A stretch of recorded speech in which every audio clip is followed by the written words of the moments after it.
जय हिंद साथियों, आप सभी का स्वागत है मेरे YouTube चैनल पे। आज मैं आपको ना एक ऐसा किस्सा सुनाऊंगा।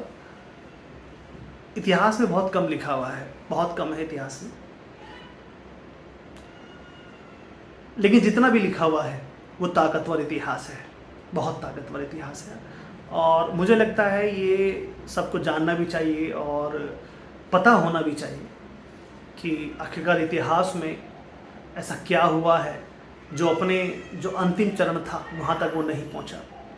बांग्लादेश और म्यांमार के जो तटीय इलाके हैं वहाँ आज भी उस राजकुमार के चर्चे होते हैं। उस राजकुमार के साथ जो बेशकीमती जो खजाना आया था उसके भी चर्चे होते हैं।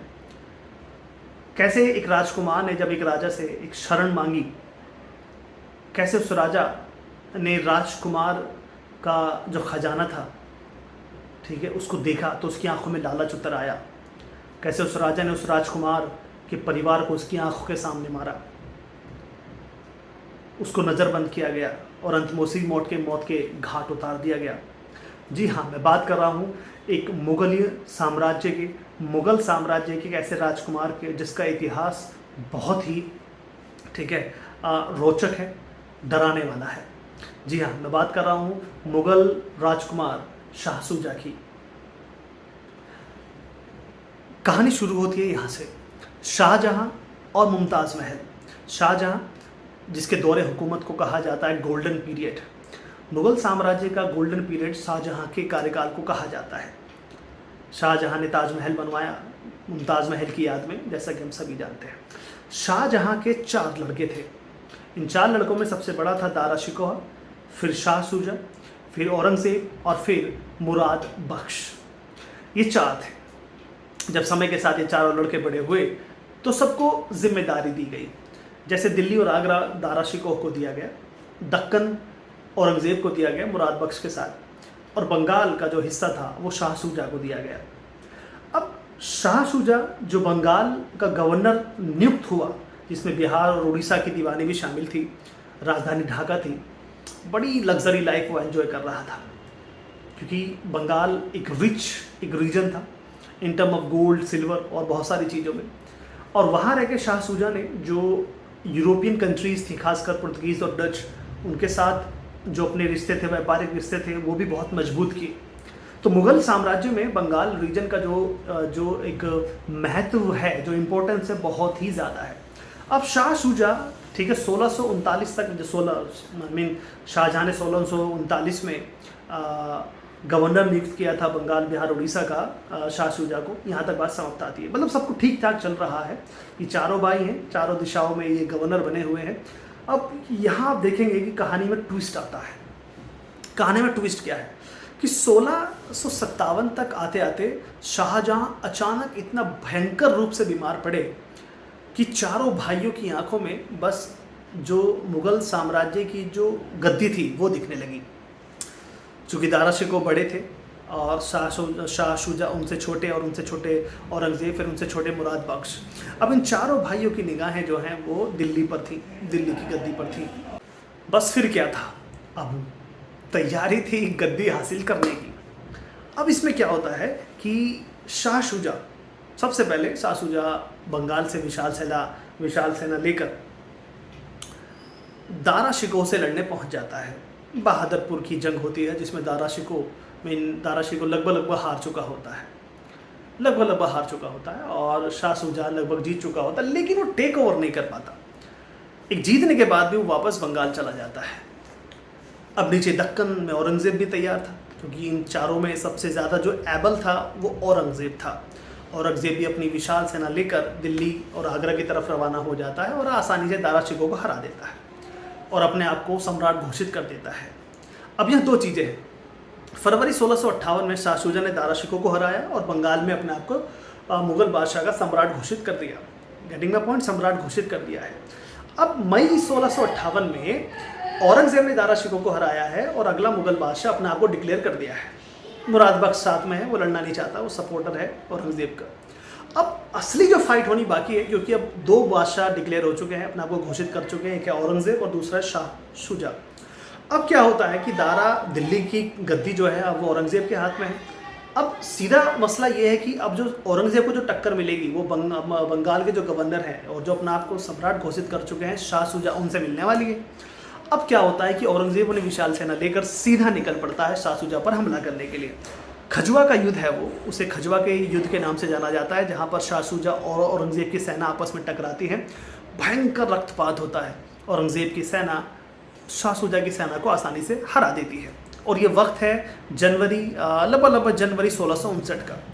अब शाह शुजा अपनी जान बचाकर खजुआ से भागता है बंगाल की तरफ। अब जितना भी उसके पास मौजूदा जितना भी ठीक है खजाना हाथ लगा, ऊँटों पे लाद कर, घोड़ों पे लाद कर, जहाज़ों पे लाद कर, वो सीधा जो रखाइन स्टेट था, जो अराकान का एक राजा था, जो वर्तमान में जो रखाइन है जगह, वहाँ पे एक राजा हुआ करता था सुंडा थुथम्मा, वो उसके पास जाता है और वहाँ शरण लेता है, राजनीतिक शरण, कि मुझे कुछ समय के लिए राजनीतिक शरण चाहिए क्योंकि मुझे मक्का जाना है और वहाँ जाकर मुझे सेटल हो जाना है। साथ में अपने बच्चे को लेके जाता है, बीवी है, उसकी लड़की है। अब ये जो परिवार है और उसके 300 से 400 वफादार सैनिक हैं, वो अराकान योमा में अपने विशाल खजाने के साथ उस राजा के साथ रह रहे हैं। राजा के दरबार में ये बात बड़ी आम हो जाती है और कानाफूसी शुरू हो जाती है कि जो शाह शुजा है उसके पास बहुत विशाल मात्रा में ख़जाना है। वो इतना ख़जाना है कि अगर हमने वो हासिल कर लिया तो हम पूरे के पूरे अपने राज्य का कर्जा निपटा सकते हैं और सुचारू रूप से अपनी ज़िंदगी आगे बढ़ा सकते हैं।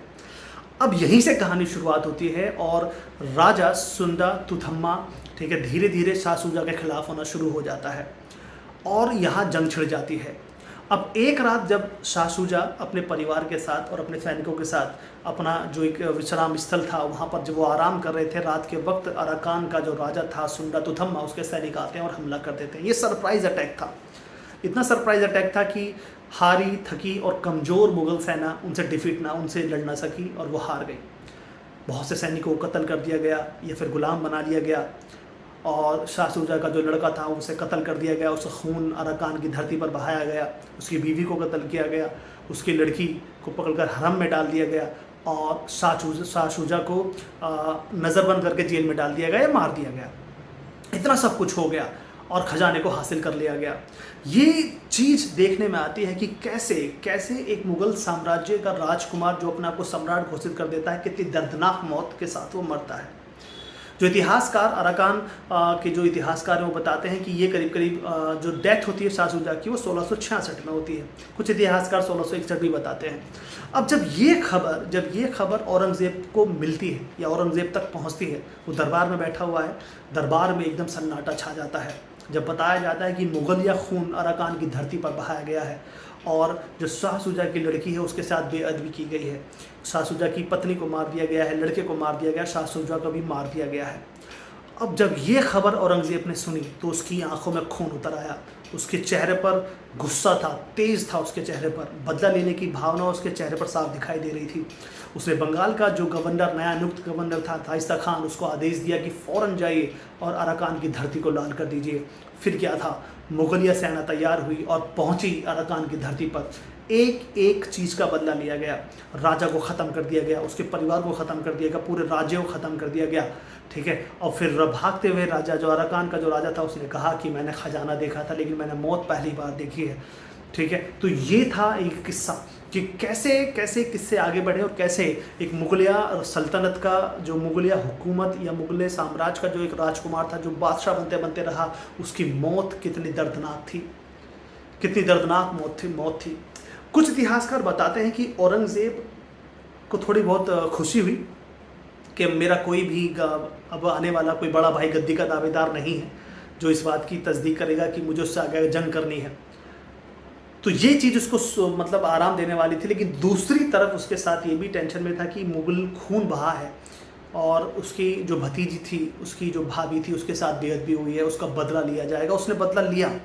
तो ये एक कहानी है शाह शुजा की। शाह शुजा ने कैसे औरंगज़ेब से टक्कर ली, भागा, फिर शरण ली, फिर वहाँ और जो शाह शुजा का जो अंतिम सपना था, जो लास्ट ड्रीम था कि मुझे मक्का जाना है, हज करना है, फिर वहीं सेटल हो जाना है, और उसकी जो लड़की उससे पूछा करती थी क्या वो हम वहाँ जा पाएंगे, क्या हम वहाँ रह पाएंगे। इतिहासकार बताते हैं कि कुछ भी पूरा ना हो पाया। जो राजा, जो राजकुमार, जो बादशाह बन गया था, लगभग बन गया था, वो अंत में उसके हाथ मौत एक दूसरे देश में लिखी होती है, षड्यंत्र रचकर उसकी मौत उसको हासिल हुई। तो ये एक किस्सा है शाह शुजा का। इस पर अगर आप और डिटेल में जानना चाहते हैं तो प्लीज़ कमेंट कर देना आपकी इसका। और 1616 ठीक है से लेकर 1639 के बीच का जो पार्ट है मैं आपको बताऊंगा, क्योंकि शाह शुजा का जन्म अजमेर में हुआ था सन 1616 में, और 1639 में उनको दीवानी या कहें सूबेदारी हासिल हुई बंगाल की। तो इसके बीच में वो उनका मिजाज कैसा था, शाहजहां ने उस वक्त क्या किया, ये सारी चीज़ें हम अगली वीडियो में डिस्कस कर सकते हैं। तब तक के लिए take care, see you soon.